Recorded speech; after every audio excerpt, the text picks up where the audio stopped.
الدين إياك نعبد ونستعين أحسن الخالقين أكرم الأكرمين أكمل الأكملين غياث المستغيثين دليل المطهرين جل جلاله وعز الشان وتم برهان وعز اسمه لا غير بمثل المثال عظيم الشان لا إله قرآن مجيد قرآن شریف قرآن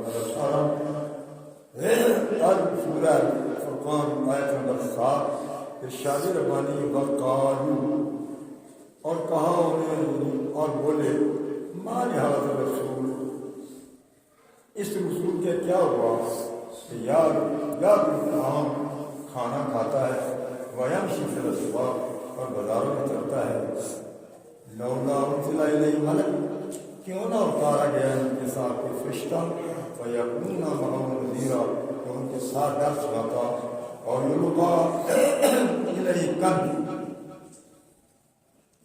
یا غیب سے انہیں کوئی خزانہ مل جاتا اور تکون لہ جنہ یا ان کے پاس کوئی باغ ہوتا یا کل منہا جس میں وہ کھاتے وقال الظالمون ان اتبعوا الا رجلا مسحورا ظالم بولے تم تو پیر بھی نہیں کرتے مگر کہ ایسے برس کی جس پر جادو ہوا ہے۔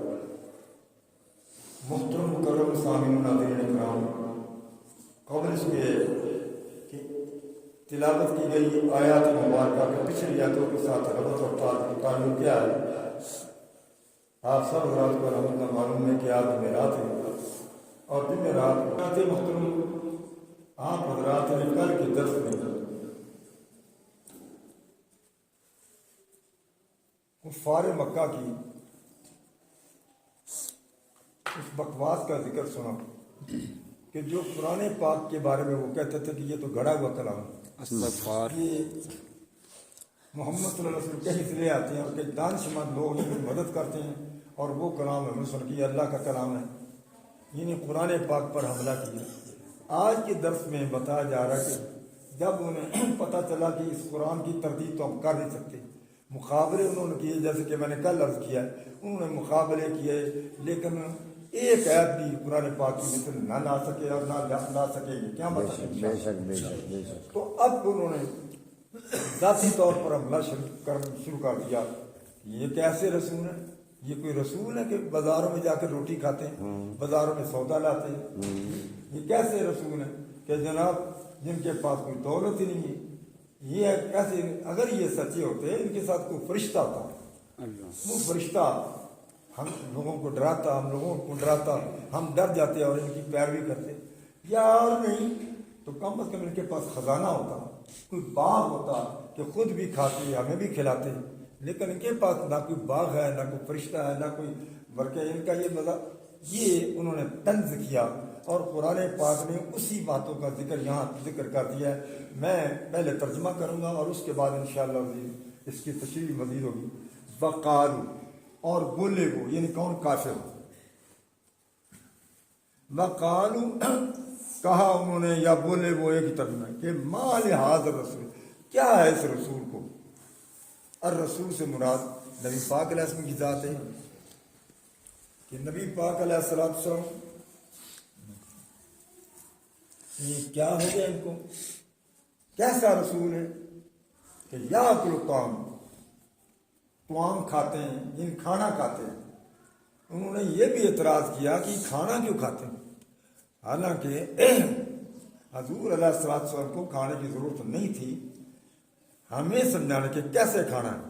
آپ نے طریقہ بتایا کہ ایسے کھاؤ، اگر وہ کھانا نہ کھاتے تو ہمیں کھانے کے آداب کا پتہ نہیں چلتا، کیسے ہم نے کھانا، کیسے ہم، اگر وہ پانی نہ پیتے، بخاری میں مسلم میں آپ خوب ذہن نشین کر رہے ہیں کہ ایسی حدیثیں وجہ اور صحیح بخاری کی حدیثیں ہیں اور تمام نے لکھا کہ نبی پاک علیہ السلام کئی دن کھاتے ہی نہیں تھے، سبحان اللہ، نہ پانی پیتے تھے نہ کھانا کھاتے تھے۔ تو صحابہ کرام نے حضور آپ کھاتے نہیں؟ فرمایا ہمارے صحابہ نے جو کہ بالکل حضور کی پیروی کرتے تھے صلی اللہ علیہ وسلم کہ حضور جو کرے ہم وہی کریں گے۔ اب کئی حضرات نے اسی طرح روزہ رکھنا شروع کر دیا، ایک دن گزرا، دوسرے تیسرے دن چہرے فک ہو گئے، رنگ زرد ہو گئے، کمزوری آ گئی۔ فرمایا تمہیں کیا ہو گیا؟ عرض کی حضور آپ روزہ رکھتے ہیں، ہم نے بھی رکھا۔ فرمایا جاؤ چھوڑو کھاؤ پیو، جو تمنی ربی ویسکن ربی، مجھے تو میرا رب کھلاتا پلاتا ہے. سبحان اللہ. کئی دن نہیں کھا، بالکل نہیں کھا رہے، پانی نہیں پی رہے. فرمایا یہ حدیث بخاری میں کہ میرا رب مجھے کھلاتا ہے، میرا رب مجھے پلاتا ہے. جاؤ چھوڑو. ایوکم مثلی، یہ جملہ بھی آپ یاد رکھیں، حضور کا منہ سے نکلا کیا فرمایا؟ ایوکم مثلی. اس کا کیا مطلب؟ کون ہے تم میں سے میرے جیسا. اب یہ ہے کوئی بدبخت یہ ساڑھے ورگے. اب یہ کی کون بات ہے؟ جب سرکار خود فرما رہے ایوکم مثلی، کون ہے تم میں میرے جیسا کون ہے؟ تو حضور علیہ السلام کا کھانا یہ بھی ہمیں سکھانے کے لیے. اب آپ پانی پیے، حضور نے پانی پیا. اب آپ اس پر غور فرمائیں کہ ماشاءاللہ پانی تو ہر آدمی پیتا ہے، بچہ پیتا ہے، جوان بھی پیتا ہے، لیکن اگر وہ پانی سنت کے مطابق پیا جائے. سبحان اللہ. سبحان اللہ. اب کیا ہے کہ آپ صحابہ نے دیکھا کہ نبی پاک پانی جب پینے لگے تو بسم اللہ پڑھی. سبحان اللہ. ہمیں بھی چاہیے بسم اللہ پڑھیں. بسم اللہ پڑھیں.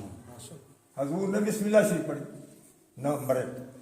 دوسرا، نبی پاک علیہ السلام نے دائیں ہاتھ کے ساتھ گلاس کو پکڑا، پیالے کو پکڑا. ہمیں یہ بھی سبق مل گیا کہ بائیں ہاتھ سے نہیں پینا چاہیے، سبحان اللہ. دائیں ہاتھ سے پینا. 2 باتیں. تیسرا یہ کہ حضور علیہ السلام نے پانی کو دیکھا، اس میں کوئی ذرہ، کوئی قطرہ، کوئی ایسی چیز نہ ہو، تو یہ دیکھ کر پانی پینا، یہ بھی نبی پاک کی سنت بن گئی. اسی طرح نبی پاک علیہ السلام 3 سانسوں میں پی رہے ہیں. سبحان اللہ. یہ نہیں کہ اونٹ کی طرح چڑھائی جاؤ، اونٹ کی طرح مت پیو. یہ سنت ہے نبی پاک کی. جب آپ پانی پئیں تو کم از کم 3 سانس پیو، یہ سنت مسلم. 4 ہو گئے. اور 5ویں سنت یہ ہے کہ کھڑے ہو کر مت پیو، پانی کھڑے ہو کر مت پیو، بیٹھ کر پیو. یہ بھی نبی پاک کتنی ہوگی؟ 5 ہوگی. 6ٹھی یہ کہ آخر کو الحمدللہ. سبحان اللہ. اب آپ اس پہ غور فرمائیں. بچوں کو چاہیے دھیان کریں. میرے آپ آواز سماعت فرما رہے ہیں کہ یہ صورتیں 6 ہیں، اور میرے جیسے طالب علم میرا وجدان یہ جاتا ہے، میرا ذہن یہ جاتا ہے کہ میرے آقا نے فرمایا جس شخص نے مٹے ہوئے دور میں میری سنت کو زندہ کیا، اللہ اس کو 100 شہیدوں کا ثواب دے. سبحان اللہ. آپ نے پانی پیا 600 شہیدوں کا ثواب. سبحان اللہ. یہ حضور نے پانی کیوں پیا؟ یہ کھاتے ہیں جی، پیتے ہیں. آگے ویمشی فی الاسواق، اور اسواق سوق کی جمع، سوق کا معنی بازار، یمشی چلنا، یہ بازاروں میں چلتے ہیں. تو حضور علیہ السلام بازاروں میں اس لیے چلتے تھے کہ آپ معلوم کر رہے ہیں. کئی دفعہ آپ منڈی میں جا رہے ہیں، آپ نے دیکھا کہ وہاں ڈھیر لگا ہوا گندم کا، آپ نے نیچے ہاتھ ڈالا تو نیچے اوپر والی ٹھیک تھی، نیچے ایسے کیا تو ساری گیلی تھی. فرمایا یہ کیا ہے؟ دھوکہ دیتے ہو؟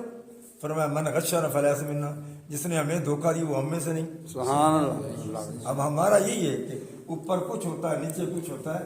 یہ حضور علیہ السلام نے فرمایا دھوکہ ہے، اور دھوکہ دینے والا وہ ہم سے. حضور علیہ السلام بازار میں معلوم کر رہے، ریٹ معلوم کر رہے ہیں، کیا دیکھ رہے؟ یہ صرف اور صرف ہمیں سمجھانے کے لیے. تیسری بات انہوں نے کہا لولا انزل الیک ملک، اگر یہ نبی ہیں تو ان کے ساتھ ملک ہونا چاہیے. جیسے کہ میں نے کل عرض کیا کہ ایک لفظ ہوتا ملک، ملک کا معنی فرشتہ، ایک ہوتا ملک، اس کا معنی بادشاہ، ایک ہوتا ہے ملک، اس کا معنی بادشاہی. لفظ ایک ہی ہے، زیر زبر کا فرق. وہ جی زیر زبر نہ کی فرق بنتا جی، اے فرق بیا کر جی. ملک فرشتہ، ملک بادشاہ، نہیں سمجھے، بادشاہ، ملک بادشاہ، اور ملک بادشاہ. سلطنت.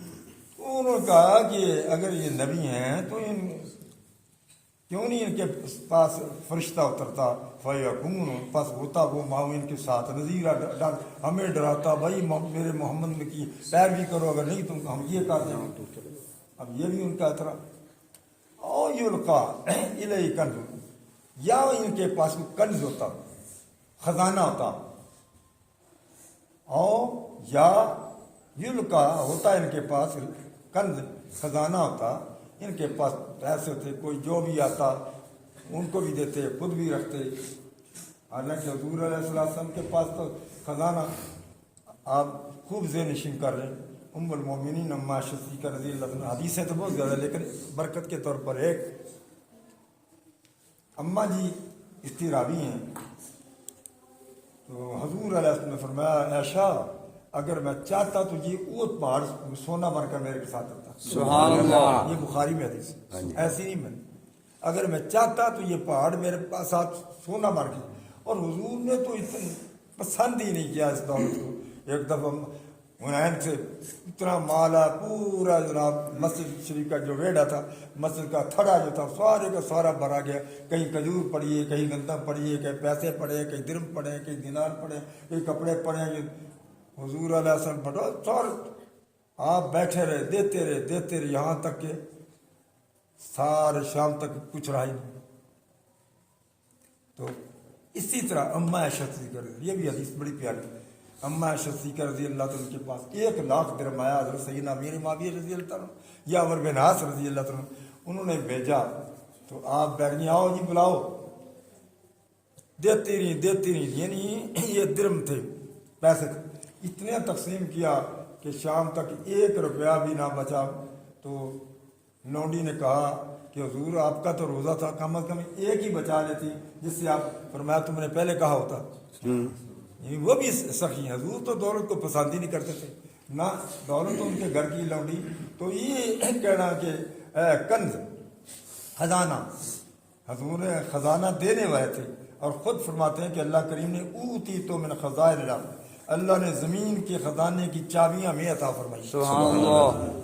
مال کے کونین ہیں گو پاس کچھ رکھتے نہیں, مال کے کونین ہیں گو پاس کچھ رکھتے نہیں, دونوں جہاں کی نعمتیں ہیں ان کے خالی ہاتھ میں. سبحان اللہ. ہر چیز میں لہو جنہ اور تکون لہو, ان کے پاس جنہ ہوتا, باغ ہوتا, خود بھی کھاتے دوسروں کو بھی کھلاتے. یہاں تو کوئی چیز نہیں, کھانا کھاتے اور فرمایا یا کرو میں نہ کہ اس سے کھاتے. اللہ تعالیٰ فرماتا ہے آگے بڑے افسوس کے ساتھ یہ کلام ہے, قال الظالمون, اللہ فرماتا ہے کہ ظالموں نے کیا کیا, اس سے بڑھ کر اور بات کر دی. یہ بھی کر ان تتبعون الا رجالا مسحورا, یہ تو نہیں پیروی, یہ مسحورا سحر کا ابصار کا وقت ہے فجر. تو جس طرح سحر کہنے کہ اسی طرح ان کا دماغ بھی کام نہیں کرتا. اب یہ انہوں نے یہ بات بھی کر دی, آخری بات کر دی کہ اللہ راجل مسحورا, یہ وہ ہیں کہ جن پر سحر کیا ہوا ہے, جادو کیا ہوا ہے. حضرات محترم, اب ہم آتے ہیں خلاصہ تفسیر کی طرف. خانہ کعبہ میں, اور یہ تفسیر بن جریر, تفسیر در منثور علامہ جلال سیوطی رحمۃ اللہ علیہ, اور تفسیر تبیان, ان تمام میں موجود ہے کہ نبی کریم علیہ السلام آپ کو بلایا گیا اس طرح کہ کعبے کے اندر یہ سارے ابو جہل, عتبہ, شیبہ, ولید, امیہ بن خلف, کیا نام ہے, عاص بن وائل, ابو البختری, اور اسی طرح دیگر سنادید قریش کے تمام چوٹی کے سردار جو تھے نا, جن کا غلغلہ تھا, جن کے بارے میں لوگ اس وہاں کٹھے بیٹھے تھے, کہ انہوں نے آپس میں مشورہ کیا کہ یہ دیکھو جی ہمارے رشتہ دار ہیں, وہ بھی قریشی ہیں, ہم بھی قریشی ہیں, یہ انہوں نے کیا شروع کر دیا. وہ کہتے ہیں میں رسول ہو گیا, میں پیغمبر ہو گیا ہوں. اب اتنے آپ کتنے لوگ بڑے سیانے تھے, بڑے سمجھدار تھے, تو ان کو بلایا جائے, ان کو سمجھایا جائے, اگر تمہیں کوئی چیز کی ضرورت ہے ہم حاضر ہیں, ہم آپ کی برادری ہیں, ایسی کوئی بات نہیں. چنانچہ یہ مشورہ کرنے کے بعد سرکار صلی اللہ علیہ وسلم کی طرف انہوں نے آدمی بھیجا, حضور سید عالم رحمت عالم صلی اللہ علیہ وسلم تشریف لے آئے. آپ نے فرمایا کیا کہتے ہیں, کہنے کے کہ سیدھی بات ہے کہ آپ ہمارے رشتہ دار ہیں اور آپ بہت معزز ہیں, آپ کا خاندان بھی معزز ہے. ہمیں دکھ ہو رہا ہے کہ یہ کیا نیا سلسلہ آپ نے شروع کر دیا کہ میں اللہ کا نبی ہوں. آج تک ہمارے خاندان میں تو ایسا کسی نے کوئی اعلان ہی نہیں کیا, اور آپ یہ کیا کر رہے ہیں. محمد صلی اللہ علیہ وسلم, ہم کو بالکل یہاں اللہ کے گھر میں اس لیے بلایا کہ ہم یہاں جھوٹ نہیں بولیں گے. ہم نے تجزیہ کر لیا ہے کہ اگر آپ یہ چاہتے ہیں کہ آپ کو بادشاہ بنایا جائے تو ہم جتنے بھی ہاتھ کھڑے کرتے ہیں, اور آج کے بعد آپ کو بادشاہ, اور گاؤں شہر میں جا کر اعلان کریں گے کہ محمد صلی اللہ علیہ وسلم کو جو بادشاہ نہیں مانیں گے اس کے ساتھ ہماری لڑائی.